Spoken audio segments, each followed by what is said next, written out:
ತುಂಬಾ ಟೇಸ್ಟಿಯಾಗಿರೋ mushroom ghee ರೋಸ್ಟ್ನ restaurant ಸ್ಟೈಲಲ್ಲಿ ಹೇಗೆ ಮಾಡೋದು ಅಂತ ಹೇಳ್ಕೊಡ್ತೀನಿ. ತುಂಬಾ ಟೇಸ್ಟಿಯಾಗಿರುತ್ತೆ. ನೀವು ಒಂದ್ಸರಿ ಟ್ರೈ ಮಾಡಿ. ಚಪಾತಿಗಾಗಲಿ ಇಲ್ಲ ದೋಸೆಗಾಗಲಿ ಒಳ್ಳೆ ಕಾಂಬಿನೇಷನ್.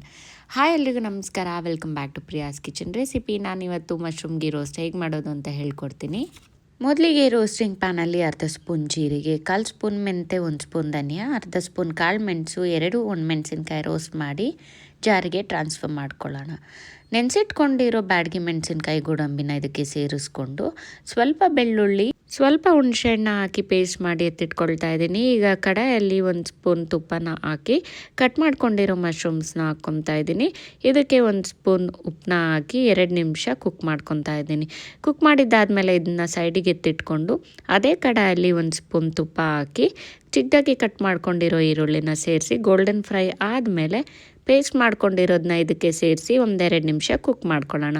ಹಸಿ ವಾಸನೆ ಹೋಗ್ತಿದೆ ಅನ್ನುವಾಗ ಸ್ವಲ್ಪ ನೀರು, ಸ್ವಲ್ಪ ಬೆಲ್ಲ, ಸ್ವಲ್ಪ ಉಪ್ಪನ್ನ ಹಾಕಿ ಕಟ್ ಮಾಡ್ಕೊಂಡಿರೋ ಟೊಮೆಟೊನ ಹಾಕಿ ಐ ಫ್ಲೇಮಲ್ಲಿ 1-2 ನಿಮಿಷ ಕುಕ್ ಮಾಡ್ಕೊಳ್ಳೋಣ.